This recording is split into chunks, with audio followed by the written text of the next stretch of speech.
In the beginning of Genshin, our first antagonist that we face is the Sustainer of Heavenly Principles. As we wake up as the Traveler, we are forced to remain in Teyvat as we search for our sibling, knowing our journey will inevitably lead us to clash with Celestia once again. But despite the grand introduction and the utter devastation we know Celestia wrought upon Conria, they haven't really done anything else. So why is that? There are, of course, many theories that are floating around, but Nahida says in-game, or at least theorizes, that Celestia is asleep and needs to be awakened. But then, why do we see the influence of Istaroth, the Shade of Time, and Renova, the Shade of Death? Would the destruction of an Archon seat and the subsequent returning of the Hydro Elemental Authority back to the Hydro Dragon not be a good enough reason for Celestia to wake up? What about Natlan, where Capitano manages to rewrite the rules of the nation and reconstruct the ley lines? Would that also not be enough to wake up Celestia? And why would Renova choose to uphold the Curse of Immortality over her own rules in Natlan, which had been in use for thousands of years? To answer these questions, we're going to go through my thoughts about what's happening in Celestia, who's in charge, and the current state of things in Teyvat.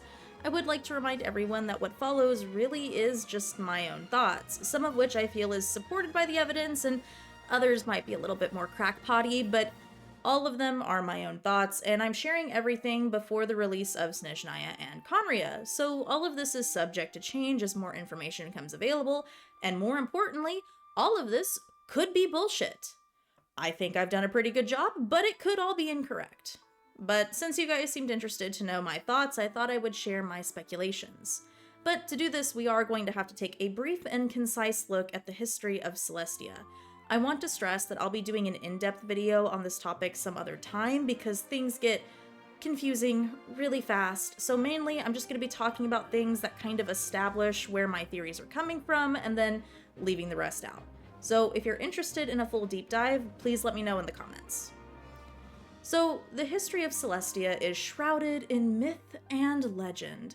Whether Celestia always existed as it does today or came into its current form during the Archon War is somewhat unclear. We know that the Primordial One was the first Descender. The Primordial One is sometimes used interchangeably with the Heavenly Principles moniker, but in other points in the lore, it seems as if they're two separate beings.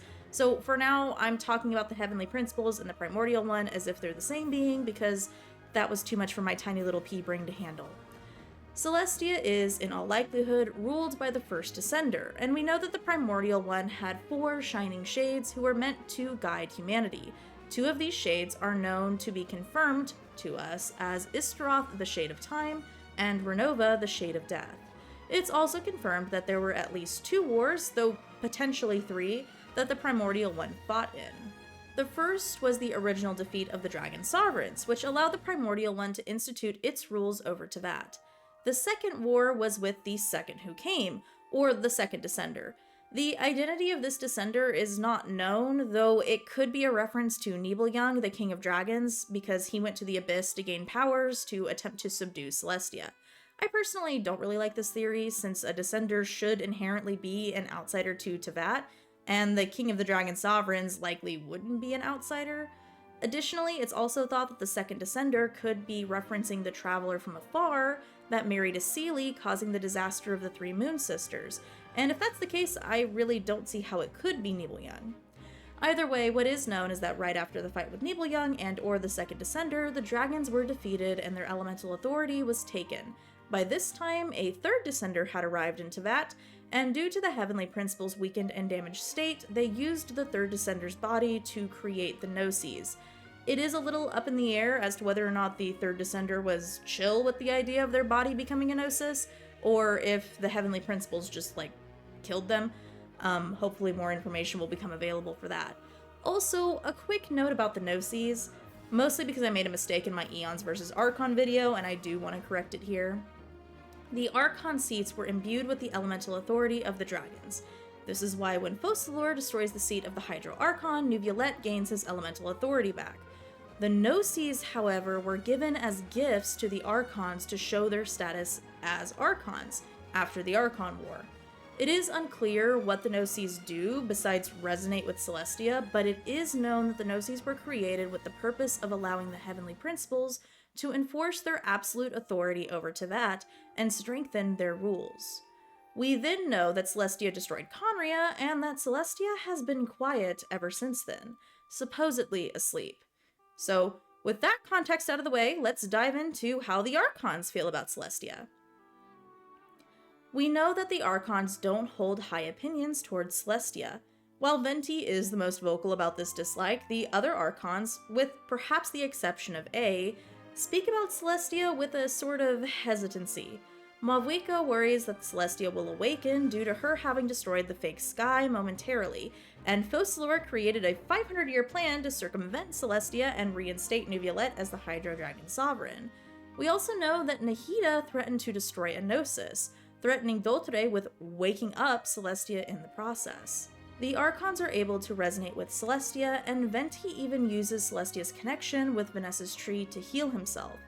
And yet, they all seem weary of Celestia, and all of the Archons, with the exception of Mavuika, seem to be not really that upset with losing their Gnosis. If you couple this with the fact that the Gnosis is meant to help them resonate with Celestia, this doesn't paint a very good picture. So now that we've covered how the Archons feel about Celestia, the Gnosis, and a very brief look into the history of Celestia, let's get into my main theory as to why Celestia hasn't done anything since we've woken up as the Traveler. To put it quite frankly, Celestia doesn't care. Now, you might be thinking, Kara, how in the actual Green Goblin fuck could Celestia not care about all the bullshit happening in Teyvat right now? And my answer to this is a little bit complicated. Celestia doesn't care because the Heavenly Principles, in part, don't have the power to do anything right now. That's probably part of why they're asleep. But more importantly, all of the Gnosis are still active and working, so Celestia's rules are still in place. Celestia is concerned with keeping absolute authority over Teyvat. The way Celestia is doing that is through the Gnosis. Currently, all the Gnosis are still active and well, as far as we know, because none of them have been destroyed, and therefore all of the rules the Heavenly Principle has put in place for Teyvat are secure. While I've been thinking about this for a while, it does lead us to two interesting questions. If Celestia is only concerned with maintaining its current rules over Teyvat, and Celestia is, as Nahida speculated, asleep due to the strain on its power during the Cataclysm, then number one, what is the Tsaritsa's plan for the Gnosis? And number two, how could Renova appear in Natlan?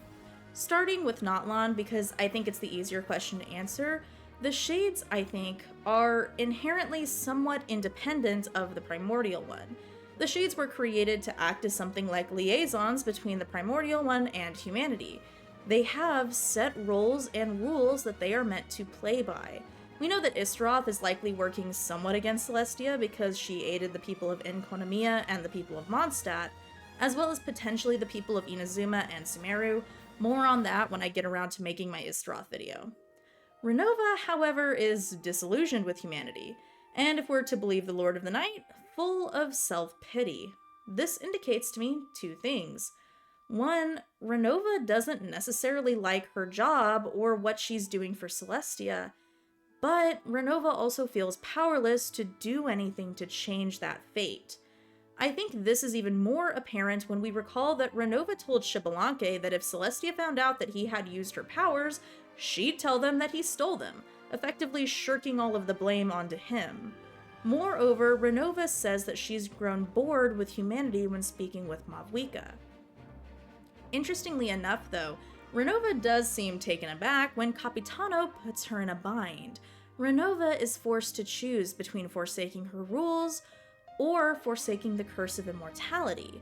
We know Renova must have been the one to put the curse into place because she's the Shade of Death. But given the fact that Renova instead chooses to forsake her own rules, the rules she put into place in Natlan, rather than remove the curse of immortality, gives us very important information about Celestia. It shows that even if the Shades have some amount of autonomy, such as being able to be active while the rest of Celestia is in battery save mode, it's very likely that at least 500 years ago during the Cataclysm, Celestia issued orders to the Shades, and those orders those rules, are more important than any rule that the Shades put in place themselves. While the Curse of Immortality comes from Renova, it was essentially a decree from Celestia, and therefore, if Renova does have the power to undo it, which from her reaction we can assume she does, it's very likely that there would be severe consequences if she did, perhaps like Celestia waking up.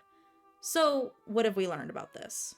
Celestia places absolute value on the rules it put into place, and the symbol of its ultimate rule, its authority over Teyvat, are the Gnosis. Which then leads us into our second question. What is the Tsaritsa planning to do with the Gnosis? I think it's entirely likely that much like Capitano did in Natlan, the Tsaritsa intends to use the Gnosis to rewrite the rules of Teyvat. The form this plan will take is still something that's a bit up in the air for me, but it's been long suspected that the Tsaritsa is either the god of love or perhaps the god of peace, or something within that domain.